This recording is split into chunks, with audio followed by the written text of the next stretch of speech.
প্রায় ২০ বছর ধরে কোমায় ছিলেন সৌদি আরবের ঘুমন্ত রাজপুত্র প্রিন্স আওয়ালিদ বিন খালিদ বিন তালাল।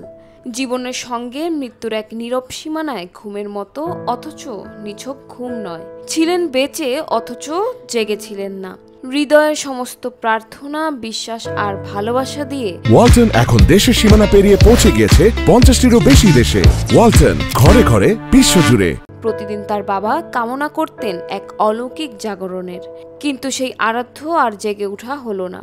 শনিবার রিয়াদের কিং আব্দুল আজিজ মেডিকেল সিটিতে শেষ নিঃশ্বাস ফেললেন ঘুমন্ত রাজপুত্র। বয়স হয়েছিল মাত্র 36 বছর।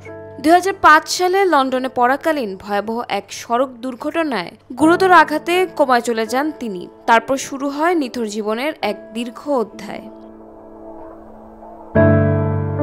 তার বাবা প্রিন্স খালেদ ছেলের লাইফ সাপোর্ট খুলে ফেলতে দেননি। বিশ্বাস ছিল একদিন জেগে উঠবে তার সন্তান।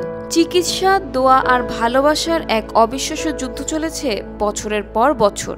একবার হালকা নড়াচড়ার সম্ভাবনায় জেগে উঠেছিল আশা, কিন্তু এবার সে অপেক্ষার চূড়ান্ত সমাপ্তি। সামাজিক মাধ্যমে প্রিন্স খালেদ নিজেই তার ছেলের মৃত্যু সংবাদ ঘোষণা করে লিখেন, আল্লাহ তাকে রহম করুন। আজ রবিবার আসরের নামাজের পর রিয়াদের তুর্কি বিন আবদুল্লাহ মসজিদে হবে জানাজা। ঘুমন্ত রাজপুত্র এবার সত্যিকারের ঘুমে চলে গেলেন। তবে তার গল্প, তার বাবার প্রতি অটল বিশ্বাস আর দীর্ঘ প্রতীক্ষার এই ইতিহাস চিরকাল জীবন্ত হয়ে থাকবে মানুষের হৃদয়ে। কারণ এই শেষ শুধু শেষ নয়, যেন এটা এক সাহসী প্রতীক্ষার ইতিহাস।